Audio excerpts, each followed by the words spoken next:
नमस्कार देवियों और सज्जनों, व्यालोकवाणी में आपका स्वागत है। और मैं अमिताभ बच्चन जैसी भारी आवाज में आप सभी का स्वागत अभी अगले 1-2 दिनों तक करता रहूंगा, क्योंकि आवाज अभी पूरी तरह ठीक नहीं हुई है। हमारे साथ है चिर परिचित आनंद जी, आचार्य आनंद कुमार। आजकल एक नई पुस्तक के लेखन में व्यस्त हैं। शायद किंडल पर इन्होंने डाल भी दी है, मुझे बताते नहीं है, क्योंकि इनको लगता नहीं, है कि किंडल जैसे मैं यहाँ इनकी आवाज दबा देता हूँ, वैसे ही इनकी प्रकाशित होते हुए पुस्तकों को भी दबा दूंगा या छपवाने से रोक दूंगा। बहरहाल, महाभारत की यात्रा है, उस पर अलग से बात करेंगे, किताबों की दुनिया पर। लेकिन आज जो बात करने वाले हैं आनंद भाई, एक फिल्म आई थी, आपने देखी होगी, अंधा कानून। अमिताभ बच्चन के प्राइम की फिल्म थी, और उसमें वो दाढ़ी वाड़ी बढ़ा के बड़ा नॉस्टैल्जिया में गाते रहते हैं, ये अंधा कानून है, ये अंधा। उस समय थोड़ा बहुत बवाल भी हुआ था, क्योंकि उसमें कोर्ट के सीन में वह हत्या करते हैं कि कोर्ट अदालत चल रही है और अमिताभ बच्चन का जो चरित्र होता है उस फिल्म में, वो विलन का खात्मा करता है। तो बड़ा बवेला मचा था, सेंसर हुआ, ये वो हुआ। लेकिन फिल्म रिलीज हो गई, इसलिए रिलीज हो गई दर्शकों, क्योंकि उस समय भी इन तथाकथित न्यायाधीशों, यानी हमारे जो नौकर हैं, हमारे पैसों पर जो, हमारे टुकड़ों पर जो पलते हैं, वो जो काली कोट, जो जिनकी आत्मा उनके काले कोट से भी गई बीती है, उन न्यायाधीशों में कहीं ना कहीं शर्म का एक कतरा बाकी था, तो वो थोड़ा बहुत समझते थे। आज की डेट में आनंद जी, आपको लगता है कि ये लोग स्टे नहीं लगा देते उस पर, उसको लागू होने देते हैं क्या? क्योंकि आज तो मुझे नहीं लगता कि न्यायपालिका में शर्म नाम की कोई चीज बची है। और अगर इन लोगों को कोठा कहा जाता है, तो मुझे नहीं लगता कि मतलब उसके लिए इन लोगों को तनिक भी बुरा मानना चाहिए। शायद कोठा भी मतलब ठीक ही ठाक शब्द होगा। एक शब्द दिया गया था, प्रेस्टिट्यूट्स, उस पर हमारे पेशे वालों की भावना बड़ी आहत हुई थी, पत्रकारों की, कि हमें प्रेस्टिट्यूट्स कह दिया। मैंने उस समय बड़ा इस शब्द का स्वागत किया था। मैंने कहा कि वेश्याएं कम से कम यह घोषित तौर पर बताती हैं कि पैसे लेकर हम जिस्म बेच रही हैं। पत्रकार तो अघोषित तौर पर पैसा लेके अपनी आत्मा बेच रहे हैं, और वो बताते भी नहीं है। तो प्रेस्टिट्यूट्स तो छोटा सा शब्द है। तो ये जो न्यायपालिका जिस तरह के कांड कर रही है, और दर्शकों, मैं अभी ऐसे हम लोग बताएंगे, ऐसे 2-3 उदाहरण एकदम ताजा ताजा देंगे। इन लोगों को कोठा कहने में क्या, कोठे का अपमान नहीं है या क्या है? मतलब किस तरह की बात है? और आज क्या नहीं, अंधा कानून ये लोग रिलीज होने देते हैं? नहीं, अंधा कानून रिलीज होने देते से हम जो तुरंत दूसरी फिल्म का हम याद दिलाना चाहेंगे। दूसरी एक फिल्म आई थी, नो वन किल्ड जेसिका।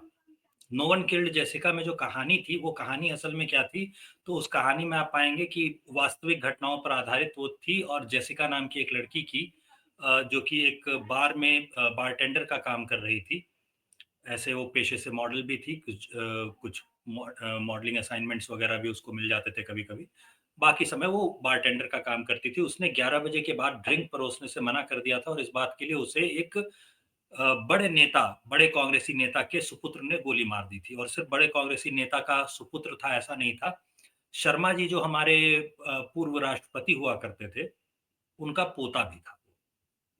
तो उसने गोली मार दी थी, और गोली मारने के बाद कोई भी गवाही देने को तैयार नहीं हुआ, और कोर्ट ने ये माना कि हत्या तो हुई है, लेकिन हत्या किसने की है ये नहीं पता। और काफ़ी मेहनत मशक्कत के बाद लड़की जो है, उसकी एक बहन जो है, वो कैसे उस मुकदमे को फिर से ज़िंदा करके और फिर से करवा पाई, इसकी कहानी है। तो फिर से केस को रीओपन करवा के और फिर से उसने मुकदमा जो है वो जारी करवाया, और फिर उसके बाद जाके कहीं मनु शर्मा को सज़ा हो पाई। और मनु शर्मा को सज़ा जो हो पाई, वो सज़ा भी कितनी मज़ेदार है, ये देखिए कि जेल में रहते-रहते ही उसने शादी कर ली है, शादी-वादी भी उसकी हो चुकी है, जेल है में है जबकि वो, एक हत्या के जुर्म में। तो कितना मज़ेदार ये कानून है, अमीर आदमी के लिए और गरीब आदमी के लिए उस कानून में कितना अंतर है। इसको भी फ़िल्म में दर्शाया गया है। फ़िल्म में एक पुलिस अधिकारी जो होता है, जो कि नायिका की मदद कर रहा होता है, वो बताता है कि मैंने पैसे लिए थे इस बात के लिए कि उसके साथ पूछताछ में, जब पुलिस पूछताछ करे तो कोई कड़ाई ना हो, इस बात के लिए मैंने पैसे लिए थे उसके परिवार से। तो इस पर जो आपने जब नायिका भागे, आपने आश्चर्यचकित। जी। आपको फिर मैं रोक दे रहा हूं, क्योंकि आपने जब धागे खोल दिए हैं, तो दो चार और धागे पुराने भी खोल दीजिएगा। आज वाली बात तो आज मैं क्यों इतने गुस्से में हूं उसका कारण बताऊंगा, क्योंकि ये न्यायाधीश खुद को धरती के खुदा से कम नहीं समझते। अब इनको लोकपाल पर आपत्ति है दर्शकों, कि ये लोकपाल के दायरे में नहीं आएंगे, जबकि संविधान का सीधा निर्देश है कि न्यायाधीश हो या कोई भी हो, वो पब्लिक सर्वेंट्स हैं। मतलब बाकायदा ये अनुच्छेद है, जो मैं अभी थोड़ी देर में आपको बताऊंगा। लेकिन उस फैसले पर इन मगजमारों ने स्टे लगा दिया है, और अब अगली सुनवाई करेंगे मार्च में, और मार्च में फिर एक डेट देंगे, और उसके बाद ये उस मामले का गालमेल करेंगे। जेसिका की बात इन्होंने कही, इस तरह के तो सैकड़ों उदाहरण हैं आनंद जी, तो एक आध और गिना दीजिएगा साथ में जी। तो एक एक बड़ा उदाहरण हम लोग और देख लेते हैं। ये जो तारीख पर तारीख की बात आप कर रहे हैं, ये पूरी तरह सच नहीं है, क्योंकि जो छोटे लोग होते हैं ना, उनके लिए ये मामला चलता है तारीख पर तारीख, तारीख पर तारीख। जब मामला बड़े लोगों का होता है ना, तो ये तारीख पर तारीख वाला हिसाब किताब जो होता है वो गायब हो जाता है। सबसे कम समय में भारत में किसी को अगर सजा हुई हो, मतलब आधे घंटे में पूरा जजमेंट आ गया हो, ऐसा कब हुआ है ये आपको पता है? आधे घंटे में जजमेंट आ गया हो, ऐसा भारत के इतिहास में एक ही बार हुआ है। और वो मामला था इंदिरा गांधी के नाम पर फोन करके एक आदमी ने कई लाख रुपए का फोन से बैंक से पैसा उठा लिया था, इंदिरा गांधी के नाम पर फोन करके। और उस आदमी को जब सजा दी गई थी, कथित रूप से कहा गया था कि जिस आदमी ने फोन करके पैसा उठाया है उस आदमी को सजा दी जा रही है, तो उसका जो फैसला आया था ना, वो आधे घंटे में आ गया था। एक तारीख पर मिनट, तारीख वाला सुधार जो था एक, उसमें नहीं नहीं था। नहीं, नहीं एक सुधार। हाँ।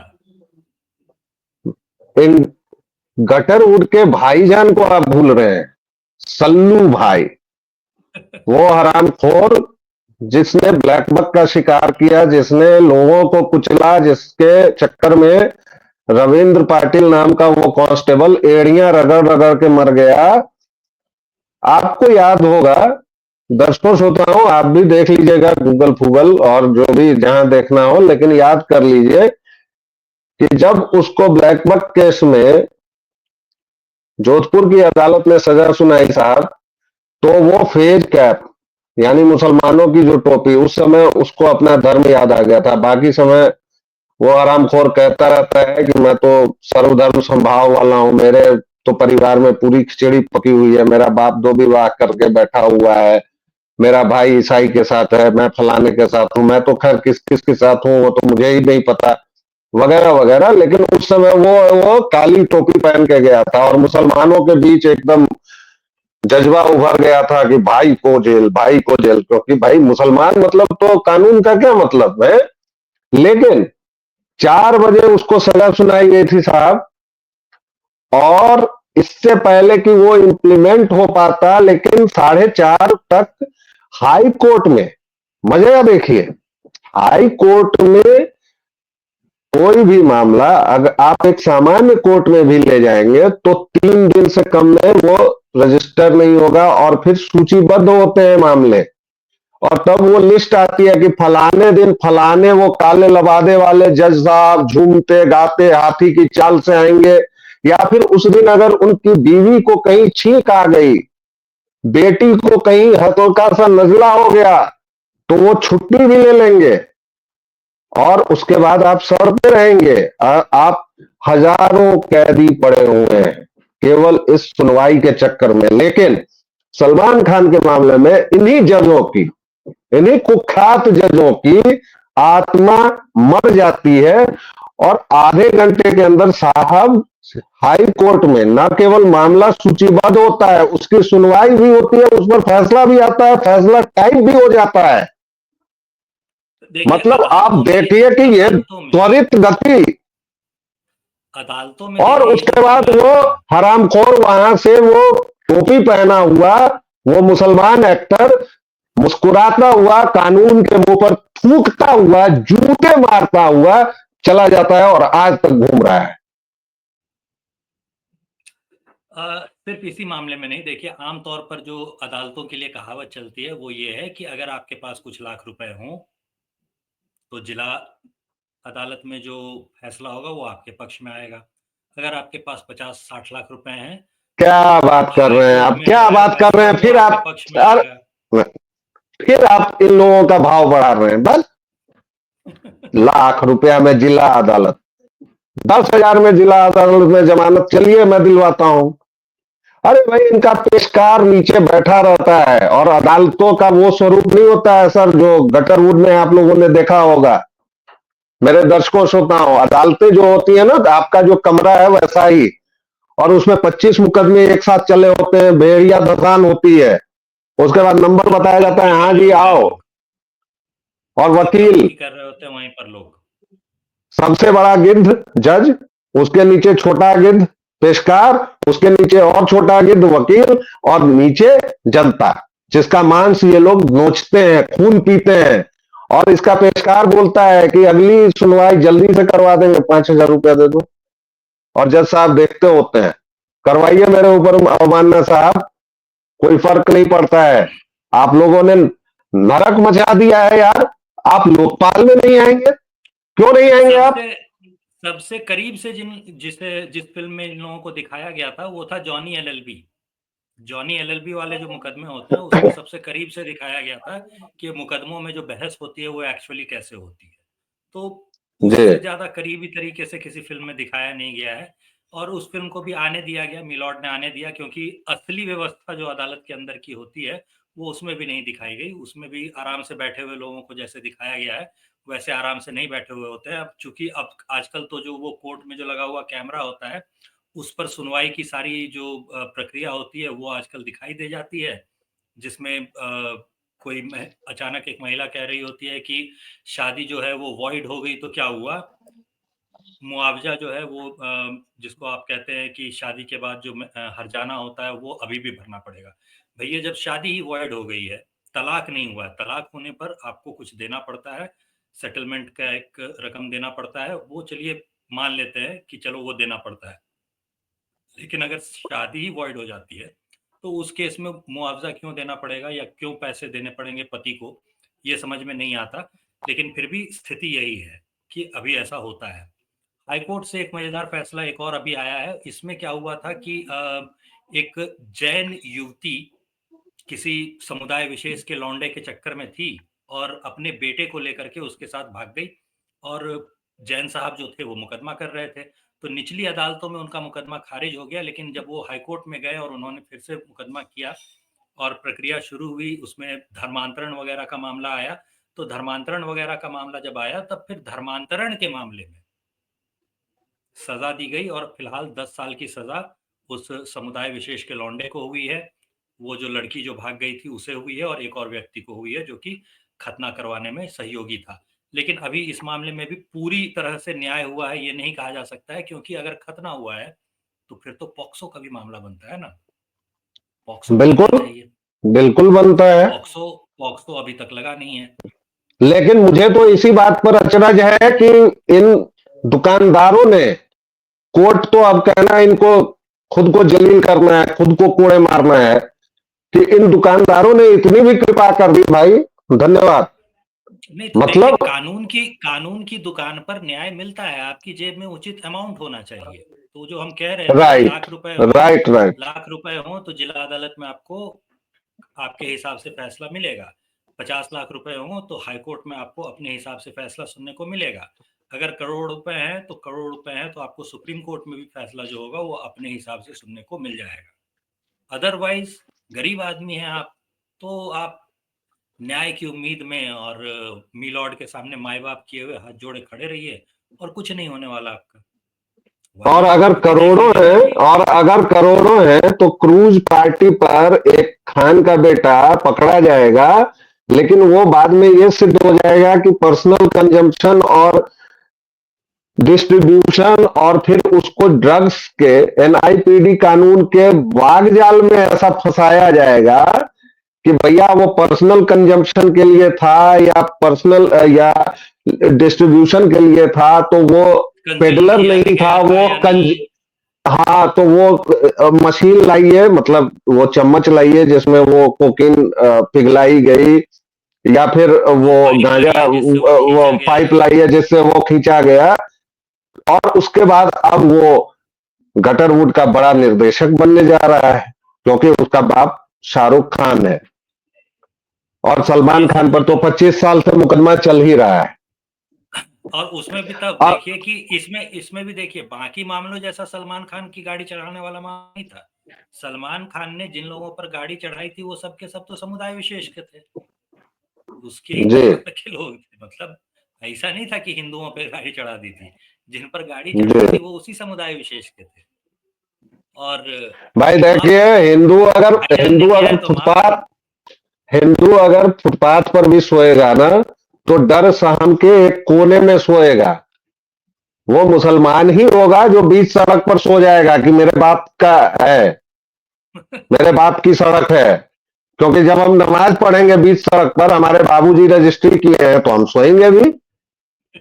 तो उन्हीं के समुदाय का गाड़ी भी चलाएगा, उन्हीं के समुदाय का मरेगा भी। भाई हिंदू तो सोएगा भी तो फुटपाथ पर, एक तो उसको पहले वहां मुसलमान जो होगा वो मार पीट के भगा देगा, उससे वसूली बाकी करेगा। बाकी सारे मामलों में खटाक से स्वतः संज्ञान ले लेने वाली जो अपनी कोर्ट्स की व्यवस्था है, उन कोर्ट्स को अभी हाल में जो दिल्ली में आप देखेंगे कि मेट्रो में सब लोग भीड़ में उछल उछल करके और पार करके और सारी टिकटिंग की जो व्यवस्था है उसको धता बता करके शबे बारात मना रहे थे, वो भी हमारे कोर्ट्स को दिखाई नहीं दिया। तो कैसे हिंदुओं नहीं, की कुछ दही नहीं हांडी की दिखाई सच्चाई देता जो है, होती है वो नजर आ जाती है, कुछ और कैसे नहीं वो भाई। अब मेट्रो की व्यवस्था को धता बता दे तो वो नहीं दिखाई देता। ये आपको आसानी से समझ में आता है इससे। तो अब न्याय इन की जो एक कोर्ट्स को, कानून की जो दुकान होती है, अदालत जी में तो कहिए ही बिल्कुल, मत, कानून की जो हाँ दुकान होती है, तो इस कानून की दुकान पर जाइए और अपनी पसंद का कानून खरीद लीजिए। राइट। और यहीं पर वो बात आती है कि अभी जिस बात की मैं चर्चा मैंने शुरू की कि भाई एक लोकपाल कानून है, एक जस्टिस खानविलकर, वो भी रिटायर्ड जस्टिस हैं, मतलब बड़े आदमी हैं भाई, माई बाप हैं, मिलॉर्ड रह चुके हैं, ठीक। उनके साथ 9 सदस्यीय बेंच ने यह व्यवस्था दी कि भाई हाई कोर्ट का जज is a public servant and he can come under the purview of Lokpal bill और वॉट सो एवर द कानून इज। ठीक है, बात समझ में आई। जस्टिस गवाई है सुप्रीम कोर्ट, सॉरी, कोर्ट के, कोठा नहीं कहा है मैंने, प्लीज, सुप्रीम कोर्ट के चीफ जस्टिस गवाई है, उनकी आत्मा करा उठी। पहला सेंटेंस उस भले आदमी ने क्या कहा है, this is something very very disturbing. पूरे देश में साला एक यही मामला इस आदमी को मिला है जो वेरी वेरी डिस्टर्बिंग है। इसकी दुकान के छोटे संस्करण में एक व्यक्ति को 3 बार छोटी बच्चियों से बलात्कार करने के लिए छोड़ा।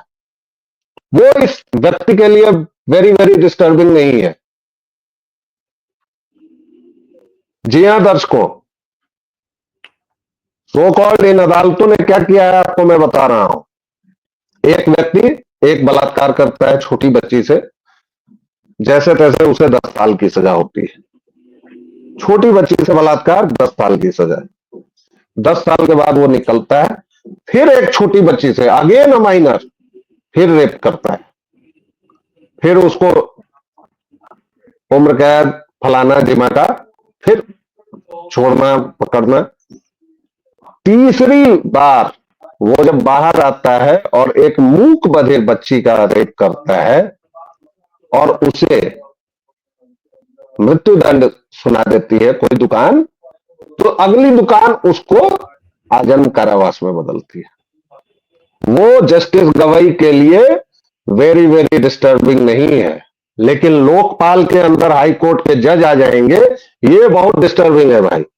क्यों श्रद्धा डिस्टर्बिंग है? वाला मामला आप सोच करके देखिए ना, पूरे भारत में जिस श्रद्धा वाले मामले पर हंगामा हो रहा था, वो इनके लिए वेरी वेरी डिस्टर्बिंग नहीं होता कि कोई आदमी किसी लड़की को टुकड़े टुकड़े करके अपने फ्रिज में भर के बैठा हुआ है और एक एक टुकड़ा एक एक दिन ले जा करके फेंक करके आ रहा है।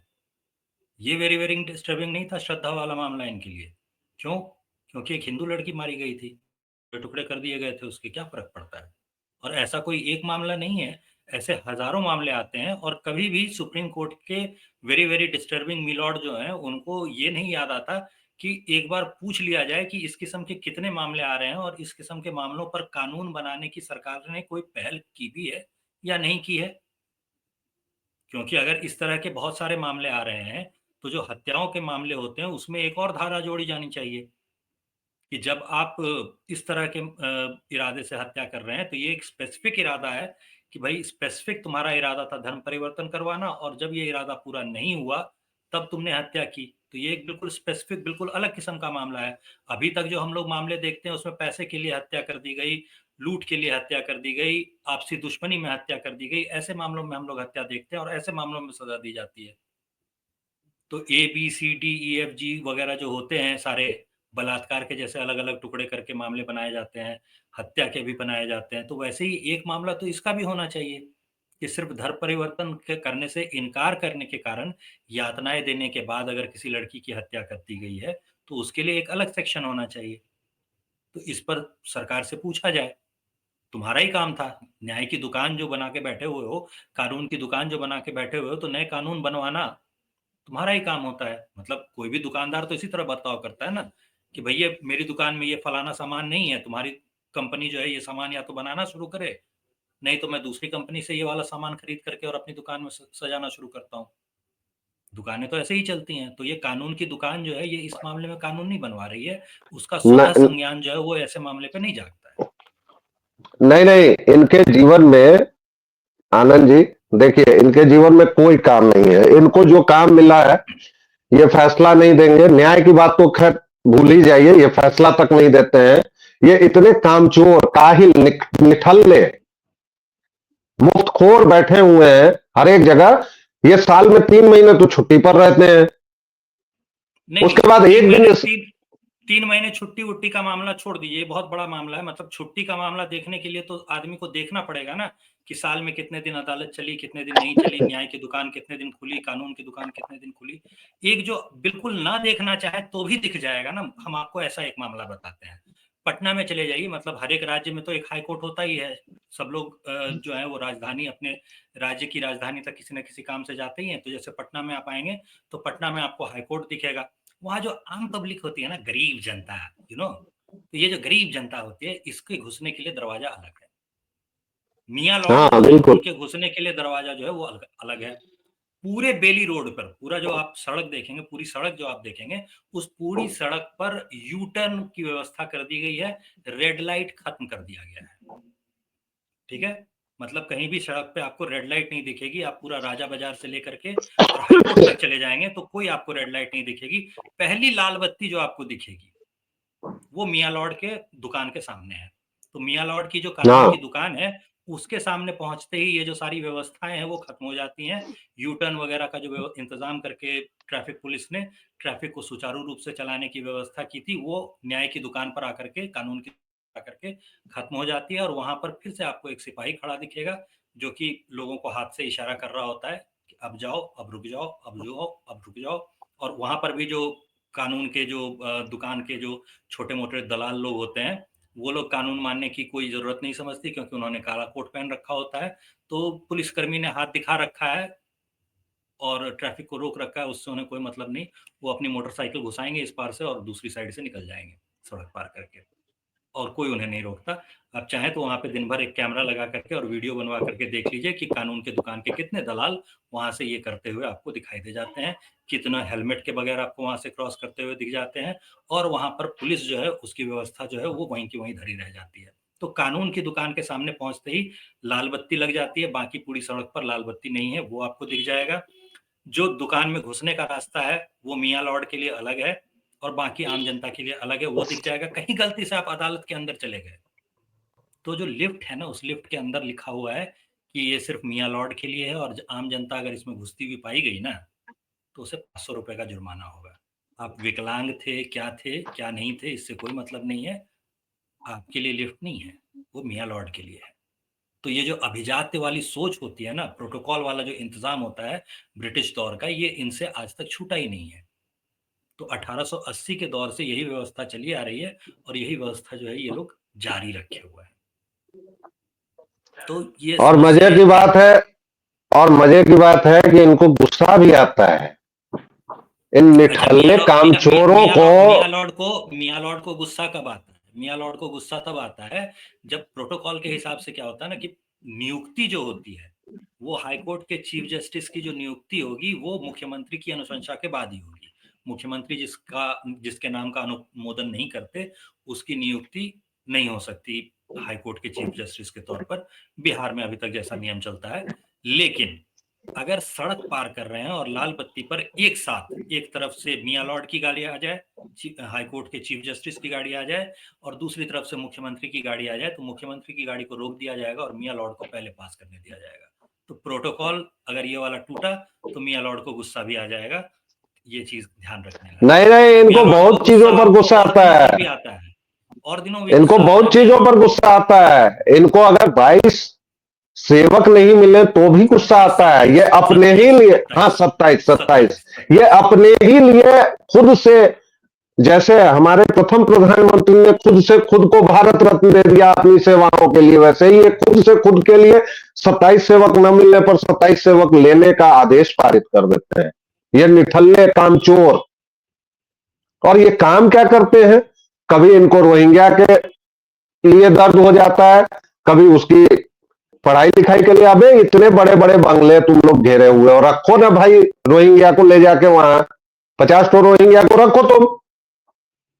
और तुम पढ़ते लिखते क्या हो बे? हमको तो नहीं लगता ये लोग पढ़ता लिखता है, अनपढ़ ही टाइप होता होगा। नहीं क्या सीरियसली जरूरत है? मतलब। नहीं नहीं, क्या क्या क्या जरूरत है पढ़ने की? जब आप पैदा हो गए उन 36 खानदानों में से किसी एक में, जिस खानदान से जज बनते हैं, तो उसके बाद आपको पढ़ने लिखने की क्या जरूरत पढ़ने है? लिखने की क्या जरूरत है? आप तो पैदा हुए नहीं, तो क्यों 15 पढ़ेंगे? साल तक, 15 साल तक तो एक हाईकोर्ट की कुर्सी खाली रखी जाती है कि लाजा बाबू भला होगा तो उसको नाला बांधने से पहले जज साहब बनाएंगे, इसीलिए। उसमें भी गौर कीजिए। लाजा बाबू पैदा होगा तभी, लानी बिटिया पैदा होगी तो उसको नहीं बनाएंगे। हाँ। हाँ ये भी बात है। अच्छा ये लोग पैट्रियार्कल भी होता है, डिस्क्रिमिनेट याद करता है। है जोड़ करके देख लीजिए, जोड़ करके देख लीजिए, सुप्रीम कोर्ट में जिन्हीं 36 खानदानों से बनते हैं कितनी महिलाएं हैं। हाँ, कोई अभी नहीं है, तक क्यों जोड़ रहे हैं? मतलब दो पिछले चार 70 होंगे, साल दो का जोड़ चार होंगे। लीजिए।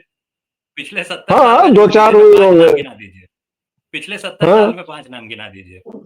मैं तो अगर एक भी नहीं किसी गिना से पूछ पाऊंगा। लिया अचानक किसी से पूछ लिया जाए ना, तो 5 नाम गिनाना मुश्किल हो जाएगा। क्यों? जस्टिस चंद्रचूड़ एक हुआ करते थे, उनका नाम आपको याद नहीं है? नाम तो आपको भी याद है। कहिए जो नहीं सुप्रीम नहीं, कोर्ट के चीफ मैं जस्टिस हुए मतलब हैं, उनका नाम तो महिला, आपको भी याद है, नहीं लेकिन नहीं, 5 महिलाओं के नाम आप गिनाने बोलिए ना।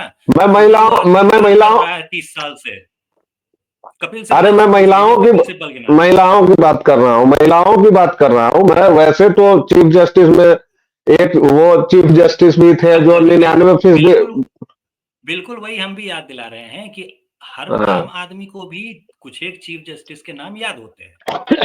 हाँ कपिल बिल्कुल। सिब्बल को भी कुछ एक चीफ जस्टिस के नाम याद होंगे ही, 30 साल से सुप्रीम कोर्ट में काम कर रहा है। आप कपिल सिब्बल को पकड़िए और उससे कहिए कि बिना गूगल सर्च मारे, बिना किए हुए, बिना सोचे समझे, लगातार एक सांस में 5 महिला चीफ जस्टिस सुप्रीम कोर्ट की गिना दे। 5 अच्छा ये सब के पिछले सब 70 मिले साल में। हुए हैं जी। अच्छा ये सब के सब मिले हुए हैं जी।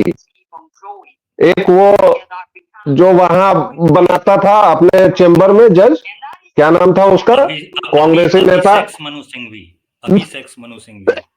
वो हो, वो मोटा कपिल सिब्बल हो। मतलब इन लोगों की शक्ल देख के याद लगता है कि भारत की जनता का कितना खून पी के ये जोक बड़े हुए हैं यार, कमाल के हैं। और बिल्कुल जॉनी गांधी की एलएलबी का। कलम ऐसे नहीं चलती, मतलब और गांधी अगर जॉनी, गालियां देते थे, आप जो विचार प्रकट कर रहे हैं वो किसी भी तरह गांधी के विचारों से अलग नहीं है। गांधी जो कहा करते थे इनके बारे में, बिल्कुल वही बात आप भी कह रहे हैं। अब इस पर कई लोगों की भावना आहत हो जाएगी, लेकिन गांधी ने नहीं हो, अपनी जो हिंद हिंद स्वराज नाम की किताब थी, उसमें जो वकीलों के बारे में और जज के बारे में लिख करके रखा है, उससे हमारे और आपके विचार कहीं भी अलग नहीं है। ऐसा इसलिए होता है क्योंकि बंद पड़ी घड़ी जो होती है ना, वो भी दिन में 2 बार सही वक्त दिखाती है। तो जब वो संसद के बारे में बोल रहे थे या फिर जब वो वकीलों के बारे में बोल रहे थे, तो 2 बार सही बोल गए। भाई वकील तो खुदे रहे थे बापू। तो जो आदमी खुदे कीचड़ से नहाया हुआ है, खुदे कीचड़ में है, अब आप पत्रकारों के बारे में मुझसे पूछिएगा तो मतलब भाई मैं मतलब क्या बताऊंगा, मैं क्या कहूंगा, मैं मुस्कुरा के रह जाऊंगा। अब वो चूंकि महात्मा थे, बापू थे, तो वो लिख मारे, मैं लिखदार नहीं हूं। कोई मुकदमा नहीं हुआ। हाँ, आप जितना बोल रहे हैं उतने पे भी आपके और मेरे ऊपर मुकदमा हो सकता है। आ जाओ भैया। नहीं वो अभी हम लोगों की रीच उतनी नहीं है, तो इसलिए हम लोग ठीक है। हाँ, अगर उतना मन हुआ तो करे मिलॉट उससे। देखिए दर्शकों श्रोताओं, एक बात बहुत गंभीरता से मैं बार बार आप लोगों से यही विनती करता हूं कि व्यालोक वाणी पर हम लोग हंसी मजाक के माध्यम से भी, या हमें इस बात की कोई जल्दी नहीं है कि अभी अचानक ये ब्रेकिंग घट गई, हमें तुरंत इस पर कुछ बोलना ही है। आप देखते होंगे हमारे वीडियो अनियतकालीन है। हाँ, दिन में एक वीडियो हम करते हैं, लेकिन किसी भी समस्या पर हम आपको सोचना जो होता है ना, दर्शकों हम लोगों ने ये बंद कर दिया है, और ये बहुत खतरनाक है किसी भी देश के लिए। ऊपर से इतने सारे मायावी यंत्र संयंत्र आ गए हैं, रील्स की दुनिया, मीम्स की दुनिया। लेकिन अगर एक व्यक्ति भी हमारी बात को सुनकर सचमुच सोचता है, पटना हाईकोर्ट के सामने से गुजरता है एक युवक या एक युवती, मन में ही सही उस बोर्ड को गाली देता है जहां वो औपनिवेशिक व्यवस्था अभी भी चल रही है, तो शायद कल 10 युवक और युवती खड़े होंगे जो उस बोर्ड को हिलाएं, और परसों 100 युवक और युवती उस बोर्ड को उखाड़ देंगे। या फिर कुछ ऐसे वकील पैदा होंगे, कुछ ऐसे जज आएंगे इस सिस्टम में, जो इस सिस्टम की सनाध बहुत है। इस देश की न्यायपालिका most overrated, most corrupt, most brazen और बिल्कुल निरंकुश है। इस पर अंकुश किसी का नहीं है, यहां तक कि संसद का भी नहीं है। आप देख लीजिए, एक लोकपाल आता है, 9-0 का बहुमत। सर 9 सदस्यीय बेंच ने यह फैसला दिया था कि लोकपाल के अंडर में आ सकते हैं हाईकोर्ट के जस्टिस। और जस्टिस क्यों नहीं आएंगे? वो पब्लिक सर्वेंट तो है ना, पब्लिक सर्वेंट तो है, ये तो संविधान कहता है हमारा। भाई सीधी सी बात है कि जब आप पब्लिक सर्वेंट है, मैं एक सेकंड के लिए बस ये देख लेता हूं कि वो मैं सही ये बोलूं जिसे संविधान पीठ ने जो ये कहा है। हाँ, 1991 में जस्टिस के रामास्वामी के केस में ही सुप्रीम कोर्ट की संविधान पीठ ने ही 4-1 से यह फैसला दिया था कि सुप्रीम कोर्ट के जज प्रिवेंशन ऑफ करप्शन एक्ट 1988 के अंदर पब्लिक सर्वेंट्स हैं। तो सुप्रीम कोर्ट को भी ये अधिकार ही नहीं है भाई कि आप उस पर स्टे लगाएं, लेकिन लगा दिया गया है। अब सरकार क्या कर रही है, आपकी न्यायालय क्या कर रही है, हमारे चीफ जस्टिस क्या कर रहे हैं, ये सारे सवाल है। इन सवालों के साथ आपको छोड़ के जा रहा हूं। इस देश में दिक्कतें बहुत हैं, इस देश की आत्मा के साथ छल किया गया है मित्रों। इसलिए लाइक शेयर सब्सक्राइब करते रहिए, बढ़ाते रहिए, लेकिन सोचिएगा जरूर कि हम लोग कहां जा रहे हैं और क्या, किस गंदगी में, किस घिनौनी साध में हम लोग जी रहे हैं। फिलहाल के लिए इतना ही, फिर अगले वीडियो में हाजिर होंगे। जय श्री राम। जय श्री राम।